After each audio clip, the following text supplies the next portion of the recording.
नमस्ते सर, मैं राजस्थान बीकानेर से आया हूँ। श्याम सुंदर स्वामी नाम है, पैरा आर्चरी से हूँ। सर हमारे बीकानेर में करनी सिंह राजा वो 5 बार ओलंपिक खेल के आए थे। हम देवेंद्र भैया से हम बहुत मतलब, क्योंकि 40 साल के बाद मैं एक टोक्यो ओलंपिक में पार्टिसिपेट करके आया था। तो भैया को देखा था कि भाई ये गेम होता है ऐसे। तो मैं भी फिर पैरा में मैं सर पहले एबल खेलता था।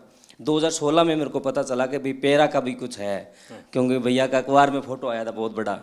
तो भैया से सीख के और फिर मैं 40 साल के बाद टोक्यो ओलंपिक पार्टिसिपेट करके आया था सर। इस बार सर मुझे बहुत कुछ सीखने को मिला, खास करके जो मेरी ही कैटेगरी के गोल्ड मेडलिस्ट SL3 के हैं नितेश कुमार जी, इनसे सीखने को मिला।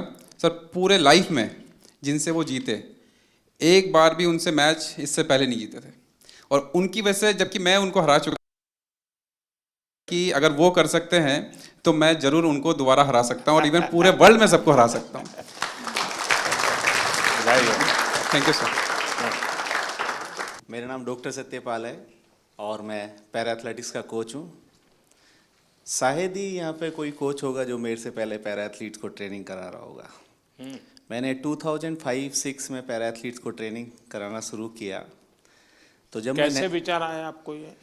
सर मैं नेहरू स्टेडियम में ट्रेनिंग कराने जाता था, तो एक दो एथलीट्स वहाँ पे जिनके लिम्ब डिफिशेंसी थी वो आते थे।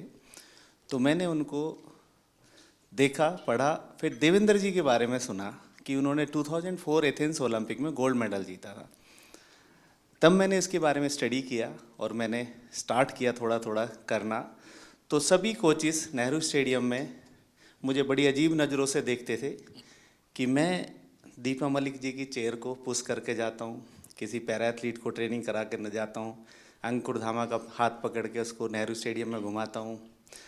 तो सोचते थे कि मैं अपना टाइम ख़राब कर रहा हूँ। आज वही पैरा एथलीट्स, वही कोचेस जो मुझे क्रिटिसाइज करते थे, आज वो सब पैरा एथलीट्स को ट्रेनिंग कराना चाहते हैं। ये मेरे दिल से बोल रहा हूँ कि मैंने इस फील्ड में काम किया है, मैं बहुत खुश हूँ। और आने वाले टाइम में मैं आपसे प्रॉमिस करता हूँ, ये 29 नहीं, मैं 50 के मेडल का यहाँ से प्रॉमिस करके जाता हूँ कि हम सब इतना काम करेंगे, हम 50 मेडल लेकर। Thank you sir. देखिए साथियों, ये बात सही है कि हर खेल में जो सपोर्ट स्टाफ होता है या कोचिंग करने वाले लोग होते हैं, बहुत मेहनत करनी पड़े हर क्षेत्र में। लेकिन दिव्यांगों के साथ काम करना, उनको सिखाने से पहले खुद को उस जिंदगी को जीने के लिए मन से तैयार करना पड़ता है, खुद को उस पोजीशन में रखना पड़ता है। कौन सी उसकी दिक्कतें हैं उसको खुद के जीवन में आत्मसात करना पड़ता है, तब जाके कह सकते। वरना मैं तो रूटीन में कह दूंगा यार दौड़ो, अरे वो कभी मैं नहीं दौड़ सकता। वो कोच समझ सकता है ये नहीं दौड़ सकता, उसके लिए तरीका ये होना चाहिए। और इसलिए मैं मानता हूँ कि जो पैरा एथलीट्स को जो ट्रेन करते हैं वो कोचिज एक्स्ट्रा ऑर्डिनरी होते हैं, उनके अंदर एक्स्ट्रा ऑर्डिनरी ताकत होती है जी। और इसको बहुत कम लोग समझ पाएंगे। मैं भली भांति समझता हूँ और मैंने कई बार जब फ़ोन पे भी इन सबसे बात करने का मौका मिलता है तो मैं इस बात का जिक्र करता हूँ, क्योंकि जो सामान्य है उसको सिर्फ टेक्निक सिखानी होती है, इसको तो जीना भी सिखाना होता है जी। से गुजारा किया है, उसको संघर्ष किया है, खुद की सहज वो ट्रेनिंग भी हुई है, किसी समय अपने लोगों का उपहास भी सहन किया होगा, मजाक करते हुए भी आपके कान पर कभी कुछ पड़ा होगा। हर प्रकार की मुसीबतों से आप गुजरे हुए लोग हैं और इसके कारण मैं देख रहा हूं कि खेल में जय पराजय का कोई प्रभाव आपके मन पर नहीं है। ये बहुत बड़ी बात है जी। वरना पराजित व्यक्ति, यानी मान लीजिए मेडल नहीं मिला तो एक तो उसको बोझ होता है, अरे मैं तो गया। आप में से किसी को वो बोझ नहीं है। ये बहुत बड़ी जीवन की सिद्धि है जी, और वही आपको आगे ले जाने की ताकत देती है। और इसलिए मैं मानता हूँ कि मैं चाहता हूँ कि इस खेल में और लोग आए, अधिक मेडल आए, वो तो बात अच्छी है, होना भी चाहिए। लेकिन मैं आप लोगों के माध्यम से देश में एक कल्चर पैदा करना चाहता हूं। वो कल्चर ये है कि देश के हर नागरिक को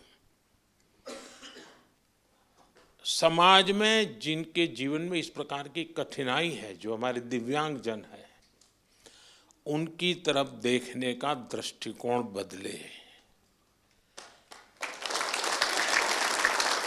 वे उनके प्रति सम्मान के भाव से देखें, दया भाव से नहीं, वो हमें मंजूर नहीं है। दया भाव नहीं चाहिए, सम्मान से देखें, मैं तुमसे कम नहीं हूं।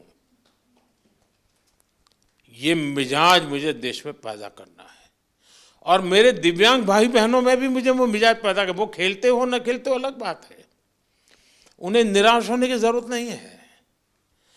तो बाकी ओलंपिक्स के खिलाड़ी और बाकी विजेताओं से ज्यादा मेरे लिए आपका खेलना, आपका देश के लिए वहां जाना, वहां जाने के लिए अनेक वर्षों तक सुबह 4 बजे 5 बजे उठ करके पसीना बहाना,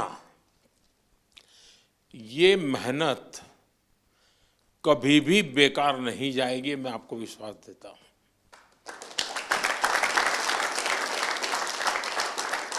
क्योंकि अब आपके लिए भी, सभी दिव्यांगजनों के लिए समाज में एक नया वातावरण पैदा होना शुरू हो चुका है। व्यवस्थाएं भी विकसित हो रही हैं।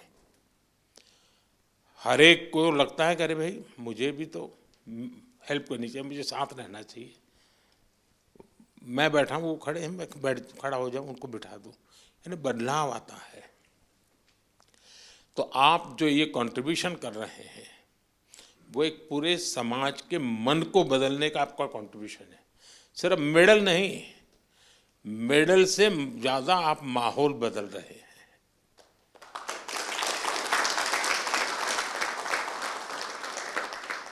हर दिव्यांग जन के मन में आप एक विश्वास पैदा कर रहे हैं कि हम भी कुछ कम नहीं है। और मैं मानता हूं कि हमने इस चीज को उसी रूप में करना है। आखिरकार मेडल की संख्या, आजकल तो युग ही ऐसा है कि इन चीजों को काउंट किया ही जाता है। लेकिन 140 करोड़ का देश आज जिस जज्बे के साथ खड़ा हुआ है, खेलने के लिए नहीं, जीतने के लिए जा रहे हैं। मैं एक पार्टिसिपेंट हूं ऐसा नहीं है, मैं एक परफॉर्मर हूं। ये जो मिजाज है ना, वो देश की ताकत बनता है, और आप देश की उस ताकत में नई ऊर्जा भरते हैं। तो मेरी तरफ से आप सबको बहुत बहुत बधाई। सबका मूड देख करके मुझे अच्छा लगा।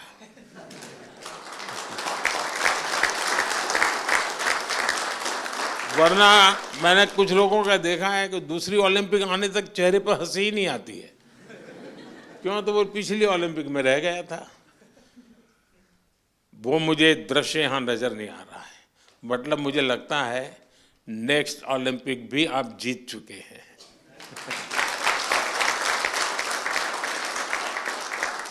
ये आपके आंखों से मैं पढ़ पा रहा हूँ, आपके अंदर जो विश्वास वो मैं देख पा रहा हूँ। तो साथियों, मेरी तरफ से बहुत शुभकामनाएं हैं, बहुत बधाई, धन्यवाद।